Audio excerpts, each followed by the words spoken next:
Welcome to another episode of Man vs. Marriage. It's me, the Q-Dog, Quincy Moran, in studio with a great group of people. Wait a minute. This studio reflects my life. Hey. I'm always outnumbered by women. Hey. What is going on here? It's good.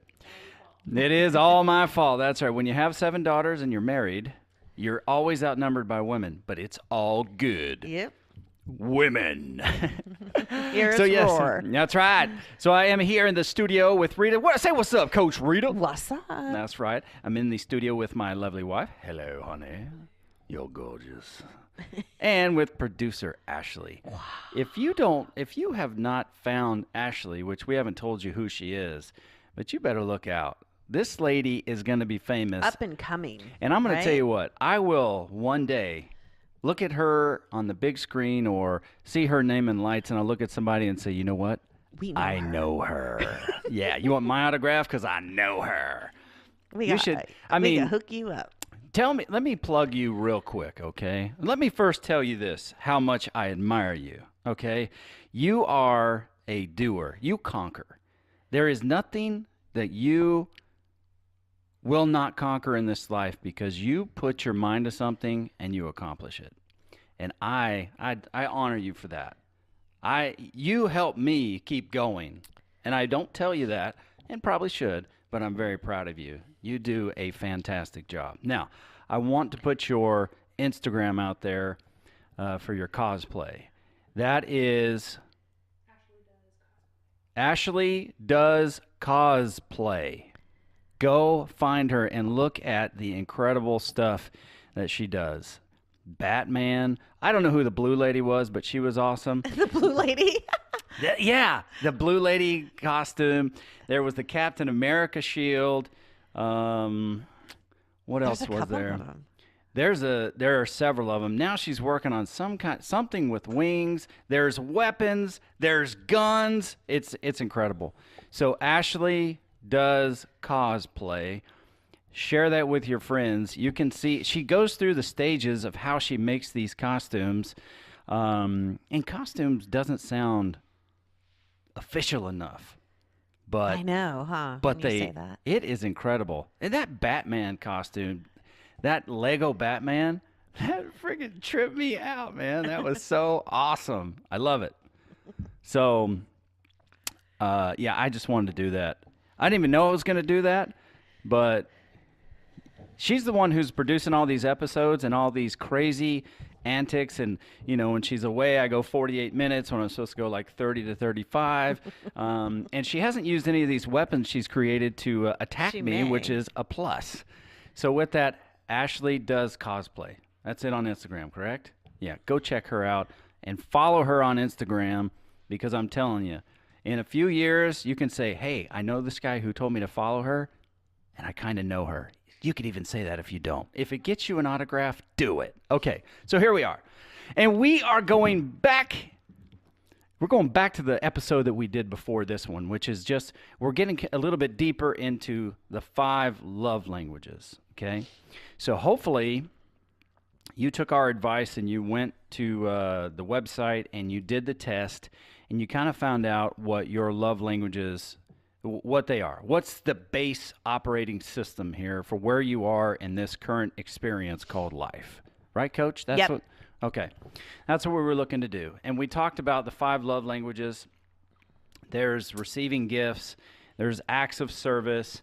There's quality time. There's physical touch. And there's words of affirmation. And what I wanted to do was I wanted to bring, so when we started early on in coaching, Coach, you had Jeannie and I do this. Right. And I had never heard anything about what love languages were or that it even mattered. In that, but it really made sense to me because if you don't know what language your spouse is speaking, then you're both speaking a foreign language and trying to understand each other. Right. You know, and it's like rush hour. Do you understand the words that are coming out of my mouth? Or you speak your own language, That's expecting right. her to understand. And you expect her to understand. Right. And let me tell you something. She don't. And you don't understand her. You're probably busy like I was, jumping to conclusions, figuring you knew what she meant, but you don't. And it's okay. That's why we're here. Right. To help you with that. So early on, we did it. and we got our love languages. And Jeannie's top love language, number one, was quality time. So what I did, instead of asking her, because I wasn't equipped yet enough, instead of asking her, hey, what does that look like to you? I said, well, hey, here's what it would look like to me. I'm sure she'll be happy with this. And I did it. And it came to a head, and she wasn't. And here I was, I had a mopey face because I thought I was doing what mattered to her. I was giving her my version of quality time. It was innocent. I had good intentions. I thought I did everything right, and it didn't work out for her. You know, it kind of goes back to when we were in that marriage seminar that you did, and it's like, you know, the golden rule is treat others, no, that's do unto others as you would have them do unto you, right? But y'all took it a step further and said, no, you don't want to do unto others as you would have them do unto you. What you want to do is treat people the way they want to be treated. Right. And that's such a different idea of what we've been taught. I mean, if you don't know somebody, then yeah, do unto them as you would have them do unto you.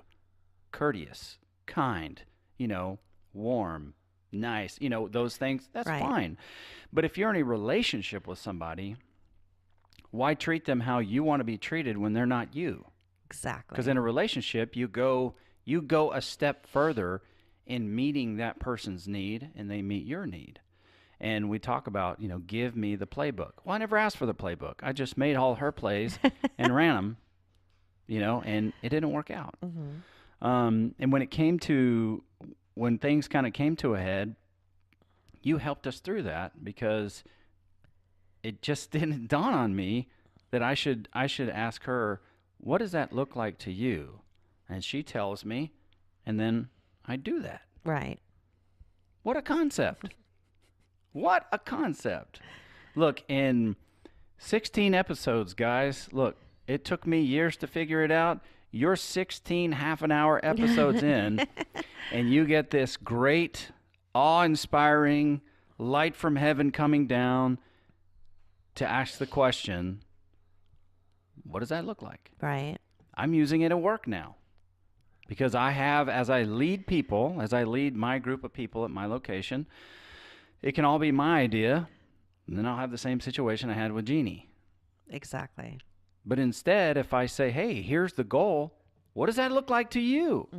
I think because love looks different to everybody. Right. And I think, love doesn't have a definitive, this is what love is.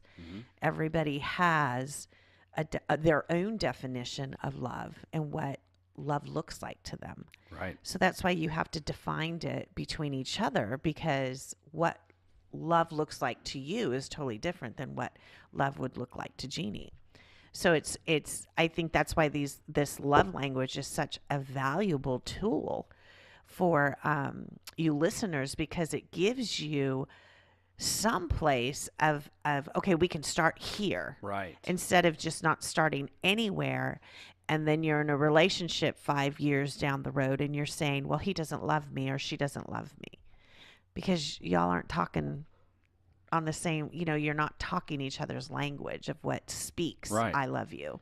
And it's like that's something I was thinking about in preparing for this episode, kind of like building up. Now, I made a commitment in this game, if you will, that I would share my experiences. Right. So all I really need to do is refresh myself based on my experience of the past.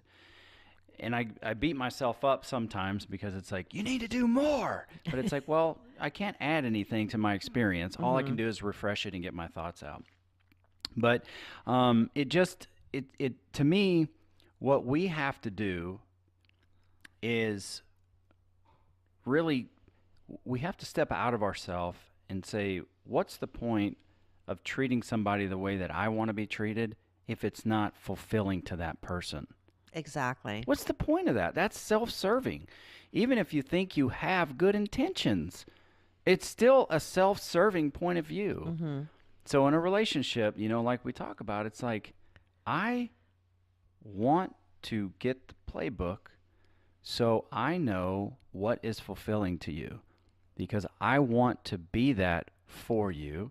And you really, as far as our relationship goes, there's no need to go look outside of that for the particular needs that you have to be met. Right. You know, and I'm not saying all you can have is one relationship in the world, but as far as your marriage is concerned, Mm-hmm. there's a broad scope of needs that should be met. And if they're going unmet, people start to look outside of, you know, the relationship to get those needs met. It's very true. And that's not what we want. Mhm. I made a commitment, you know, and Jeannie will say, oh, thank you for this or thank you for that. And I say, hey, that's what I live for. It's what I live for, to meet your needs. Right. I love it.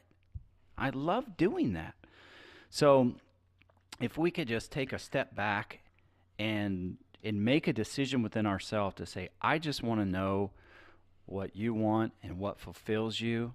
And this is like a baseline report to find out who you are, so you can prepare yourself to say, hey, honey, this is what I need. Right. Because how many times do we stop and think about what do we need in our relationship? Mm-hmm. You know, life is short.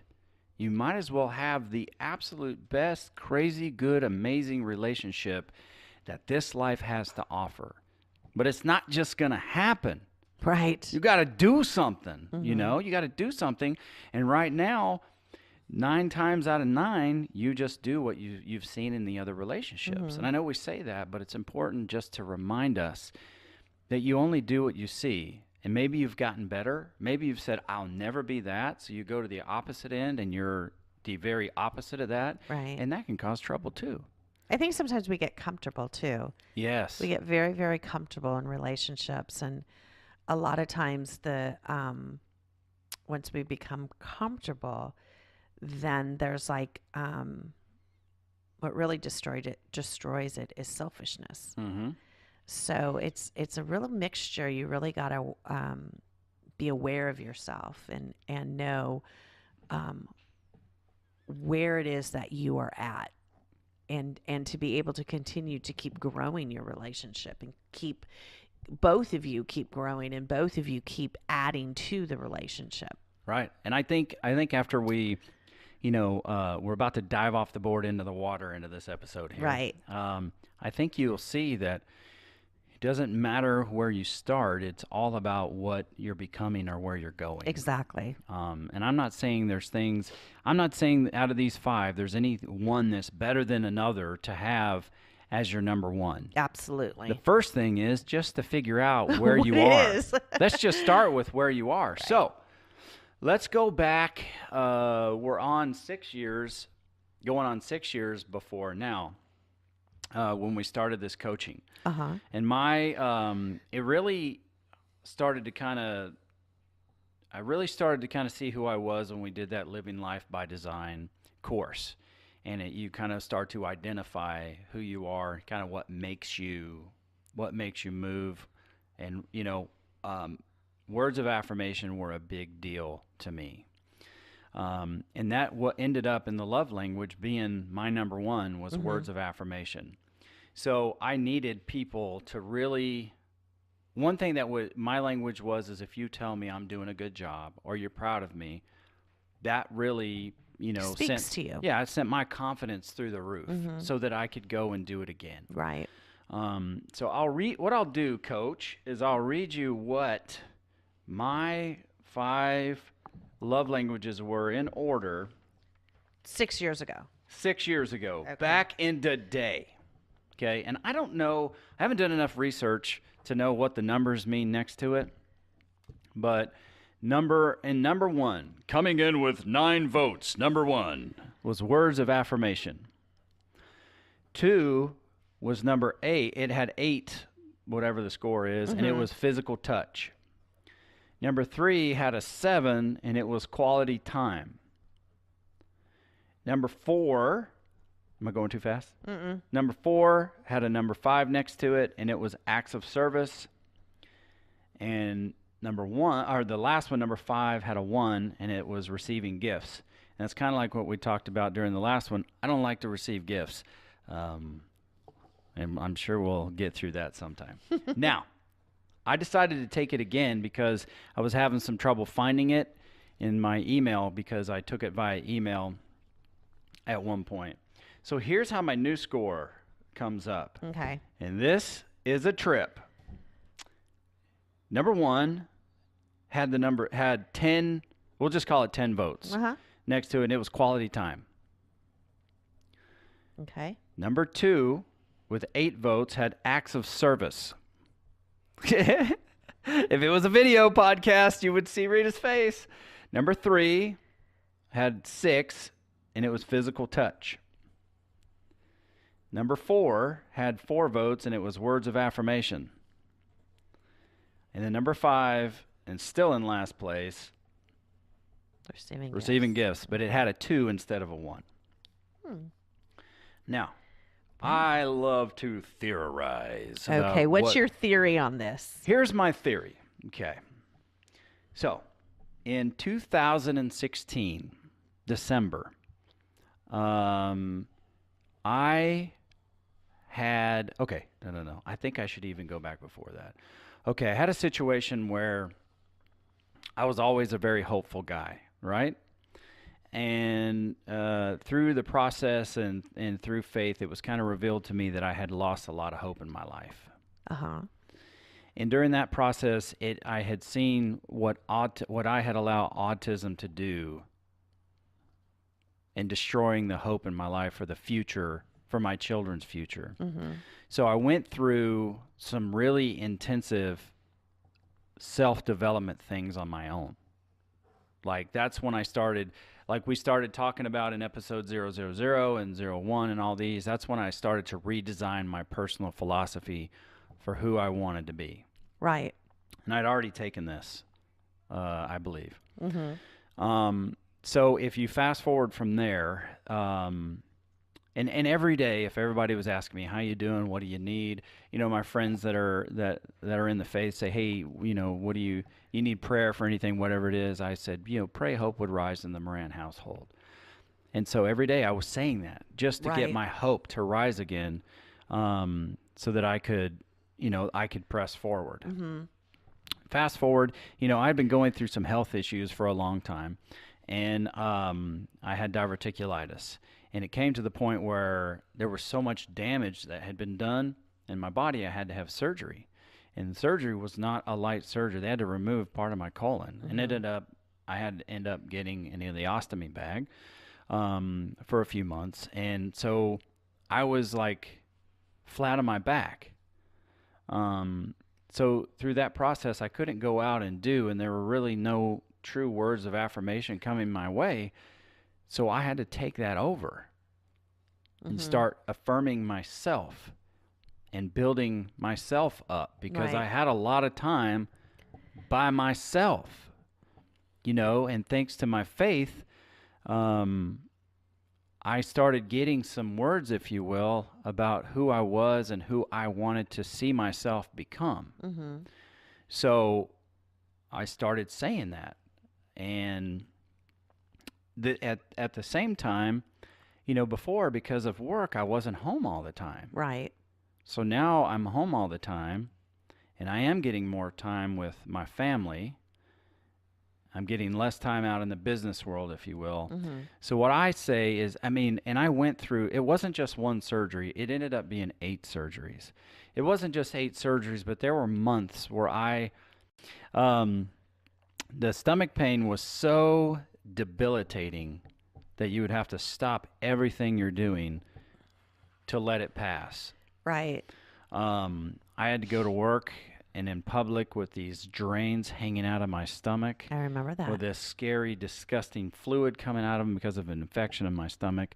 All that to say, I went through this very arduous, what could have been demeaning and debilitating experience health-wise.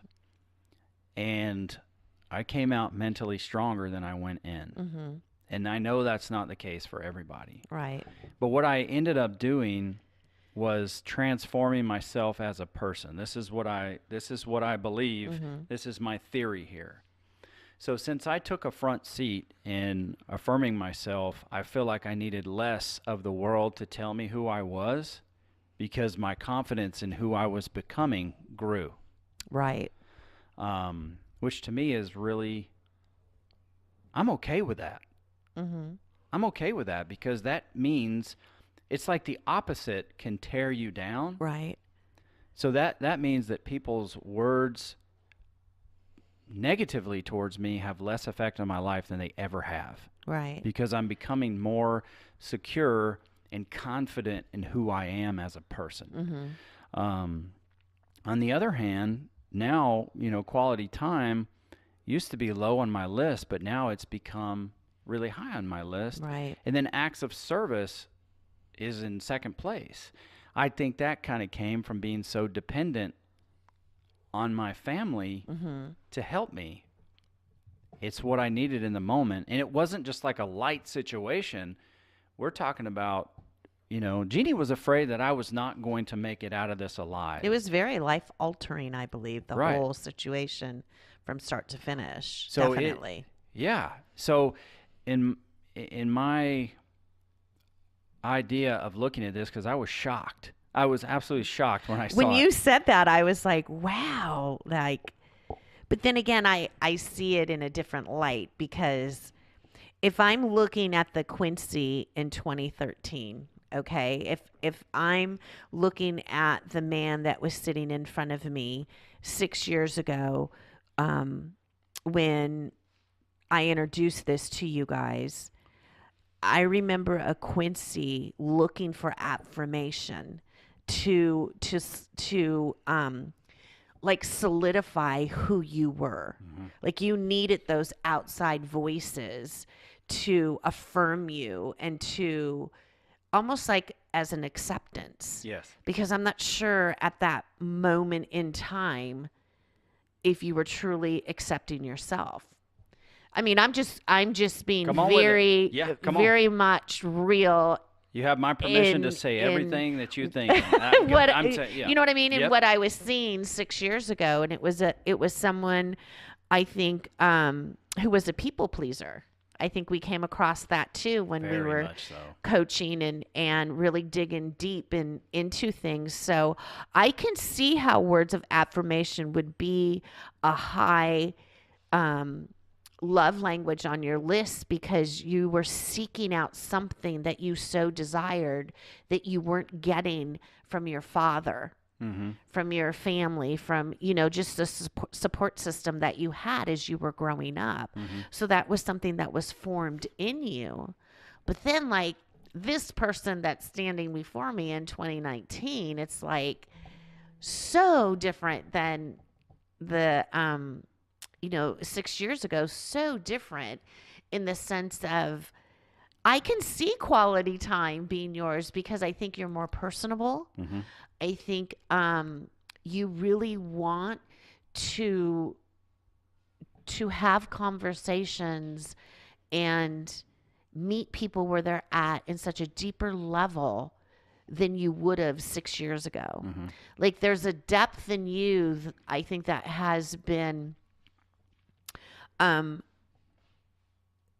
grown within you, that you see yourself valuable and you see yourself that my time is valuable and what I have to give and what I have to receive is valuable.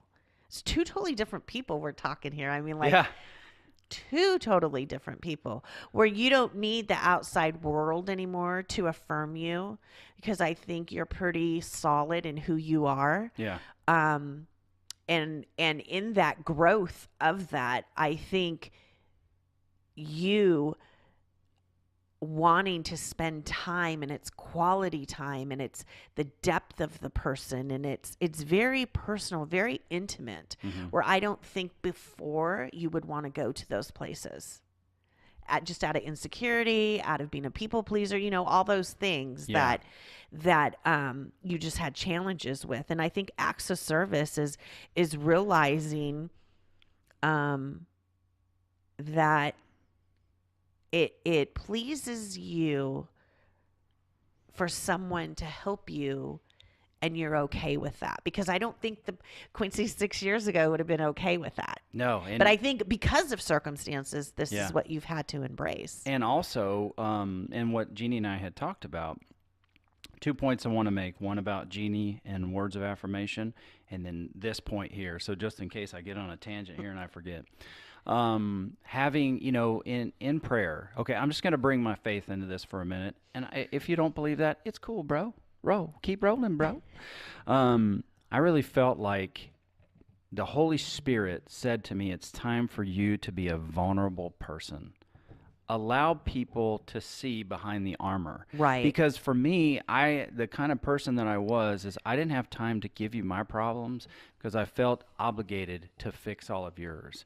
And I wanted to be that person in front of you that if you needed a bright spot, I could be the person to turn to. I had a false perception of what that was. Right. But when it's like, it's time for you to be vulnerable so people can relate to you. And I saw what you're saying about surgery and getting the help and being okay to be vulnerable is what made that acts of service rise, because I let people into that part of my life to say, it's okay to need help. It's okay to have needs that the people around you can help you to fulfill. Right. I'm proud to see that those changes have taken place. And now I would rather just spend time with the people I'm close to. It means so much more to you, I think. It does, because I'm not out chasing somebody's affirmation. Right.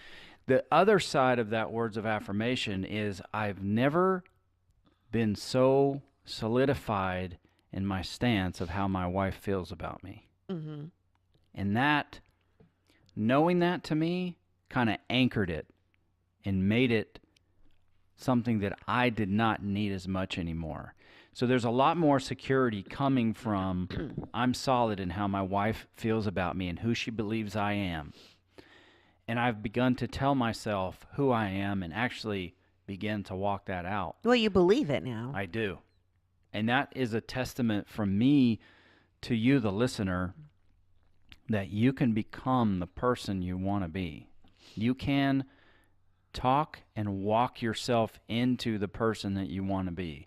I'll ask you not to let a health crisis bring you to that point. Right. Which I had started some of I had started some of this development prior to that. I was like, 3 years in at that point. But really knowing what I was about to face and the downtime that I was going to have, I just had to make a commitment to get stronger mentally, Right. while physically, because I was 5-6 days a week in the gym lifting and, making sure that my physical body was healthy. Right. I didn't know how, they never know how much damage is done until they go in. But that, I think being solid in how Jeannie feels about me and knowing that she has a deep, unwavering love for me, that she is proud of the husband and the father that I am, and that she'll stand by me through anything, has really, it has really tempered down the need for those words of affirmation to make me feel like I'm valuable. Because look, when you started to say, hey, it still perked me up. I still felt good. I still like those words. Of But course. they're not as high on my priority Right. list now is relationship. And I think you're absolutely correct. It's that quality time and connection through acts of service and quality time that has really begun to help me grow into the person I'm becoming. Right. So And I just want to say this. I don't want people, our listeners, to hear and say, "Oh, so so what you're saying, that I need words of affirmation to be, that's a bad thing." That's not what we're saying. This is what Quincy has gone through. This is a Right. personal journey that we're discussing. We're not saying this is everybody. Yeah. We're saying this is your personal journey of where you begun 6 years ago and where you're at today. It's not putting down people who have that love language of words of affirmation Right. at all. Right. It's the journey that we're sharing with you of you do change and you do grow. Circumstances change you. Yep. You know, circumstances have a lot to do with where you're at today. And, you know, you could choose to allow it to empower you, or you could choose to allow it to disempower you. Talking to you and knowing you in the last 6 years, you chose these opportunities to empower you. Yes. And that's where you're at today. So I just don't want the listener to think, you know, oh, so if I have a word of affirmation, that means that I'm a people pleaser. That's not what I'm saying. Yeah, that was me. Yeah. Right. That I'm just saying that's you. Right. And we both could agree where it was that you were coming from. And where those words of affirmation, that void that it was feeling for you in those moments. You know, not that it's bad, because I think words of affirmation I think we all desire that. I think there's in all of us, there's a part of us that wants to hear, like, you did a great job today, or Right. you know, just that encouragement that everybody needs. I think everybody has that in them. And I'm glad that you brought that up, because in no way am I trying to shine it as a negative, Right. like a negative light on where I was. That's just where I was. Right. And I had some big issues in my life. And there were things that I needed. The main thing is that's who I was, and I can see who I am now. Right. Hey, maybe for you in 5 or 6 years of personal development, maybe words of affirmation gets even higher. It can have even more votes. And there's nothing wrong with that. Right. We just want you to figure out where you are and who you want to become. You don't want to manipulate the test. You just want to get a baseline of who you are, what you're becoming, so that you can be the best version of yourself. Absolutely. And maybe that words of affirmation, for me personally, was a bit unhealthy at that time, but it was like the way I was coping with something. I don't know the Right. science behind this stuff. I'm just telling you where I was, and I was definitely a people pleaser. Okay, and I was very insecure, and and we talked about this before. I knew my wife loved me. She just didn't like me, you know. Right. And so that's where I was. But through that process, this is who I am now, and I'm happy. If it was words of affirmation at the top, I'd Right. still be happy, because I know internally who I have become. And my wife can vouch for that. Thankfully, you vouch for that. And those are words of affirmation there that made me feel good. And I think it's just safe to say that, you know, for me on the other side is just to acknowledge the amount of growth that you have gone through. And, you know, it's not easy to be vulnerable and put yourself out there. Right. So I just want to acknowledge that and thank you for doing this, because it really did surprise me when you told me, especially acts of service. Yeah. And it's like, well, yeah, you can see the growth in different areas that you have been challenged in the last 6 years.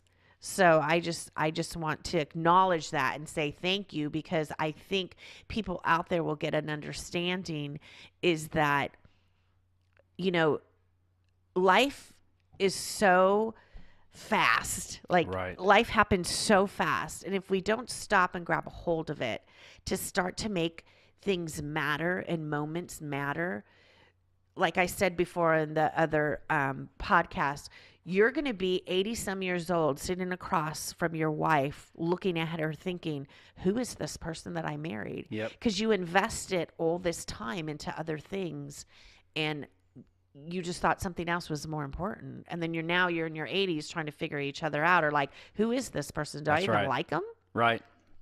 So You know, true. So And I I'm just go ahead. go ahead.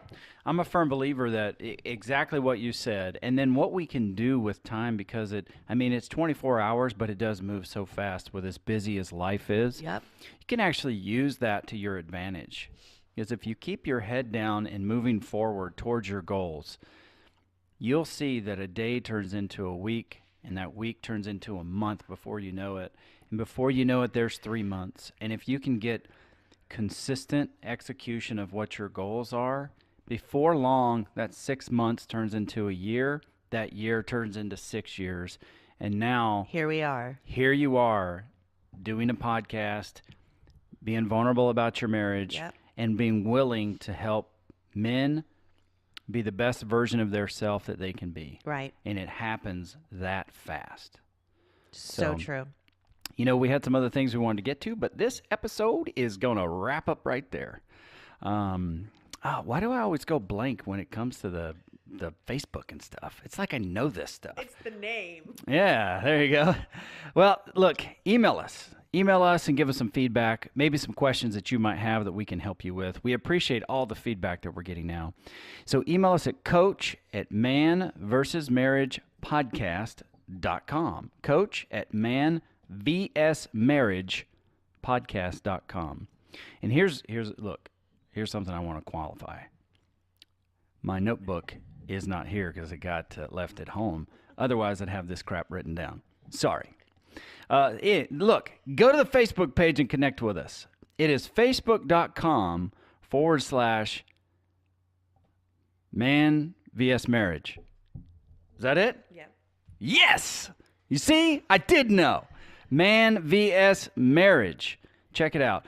Rita and I just use our personal Instagram. We're not really employing that man versus marriage Instagram yet because we feel connected to our audience through our personal. So mine is at Quincy_Moran. Do you know what yours is? We'll know the next time. That's right. Way to put her on the spot, you big dummy. All right. Well, I hope you have enjoyed this episode. I was excited to get Coach Rita's feedback on how my love languages had kind of changed up because it surprised me. It shocked me. And maybe in the next episode, Jeannie and I can talk about the way ours changed and get some strategy from Coach Rita on how we can kind of redesign where we are right now. But until next time, good night now.